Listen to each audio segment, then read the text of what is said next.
Hi, my name is Chelisea, pronouns she, her, hers, and I am with the Office of Research and Sponsored Programs. Specifically, I support student research activities here at UW-Stout. This video is part of ORSP's FAC 5 series that answers students' questions about doing research as part of their education at UW-Stout. Today, we're going to be tackling the budget question.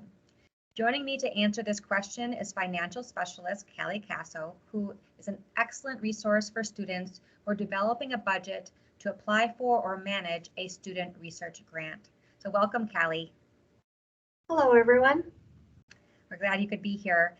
Callie, I know it's a common issue for students, for anyone, for people in general, to be intimidated by budgets, whether it's for our personal expenses or for a grant. So I'm hoping you can take us all sort of step by step. Absolutely. At its most basic, a budget is simply a planning tool. It helps students think through what they need for a research project and how they're going to pay for everything. It is also a great storytelling tool.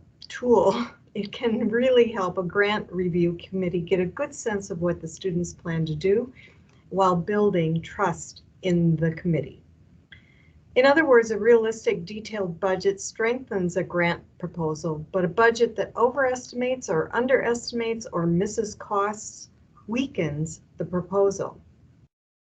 So how should students go about or even start creating a budget for a research project?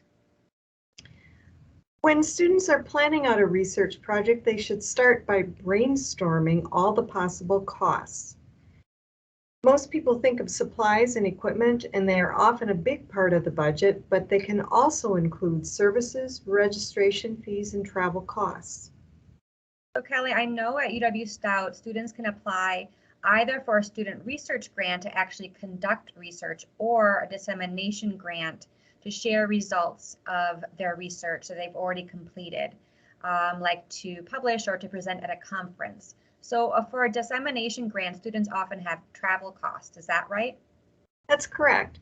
Travel costs can include a plane ticket, public transportation, rental car, hotel, or reimbursement if the student drives their own car. In addition, a few other possible travel costs. Right.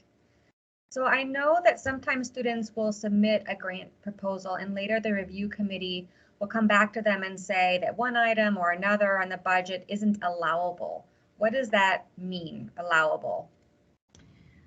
Well, after the student brainstorms the costs, they should make sure that they only include allowable expenses on the budget they submit for the grant.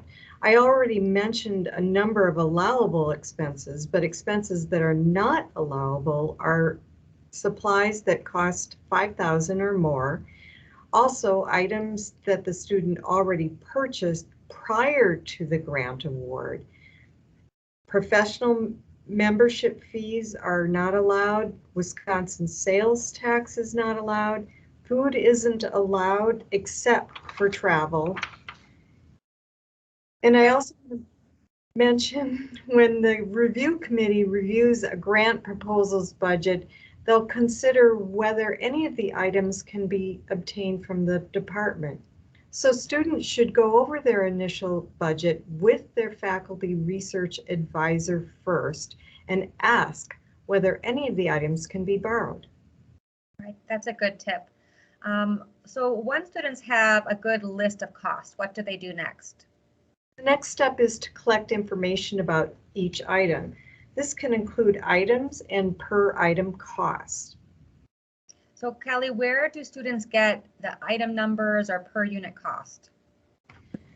That's a great question. A quick internet search is a wonderful start. However, all items need to be purchased through the department. To that end, enlist the ADA or the administrative department assistant. There may be university suppliers and contracts which will be sourced for any purchases. Okay. So after they gather that information, what do they do next?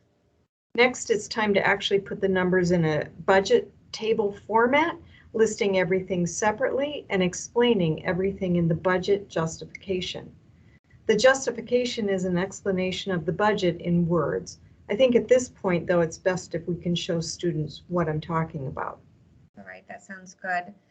Right, so when students go to the ORSP SharePoint page and specifically the undergraduate funding page, they can read exactly what they need to do and what they need to include in their proposal. And when they click on the web form link, which is shown here with an arrow, that will take them to this online form. And after entering in some basic information at the top, they'll get to the budget portion that you're talking about, Callie. That's correct. At the top, there are also instructions, and then there's the table. That's where students enter each item on a separate line with the quantity of each item and the per item cost. The total column will calculate automatically. Okay, that seems pretty straightforward. Then what do they do? Finally, the students explain why each item is needed for the research project in the justification section. This is a common pitfall for students. They really need to make sure they explain every item. Well, that's a lot of information, very helpful, Callie. Thank you so much, and thanks to all of you for watching.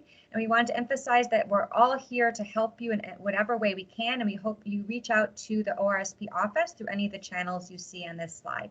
Thanks so much.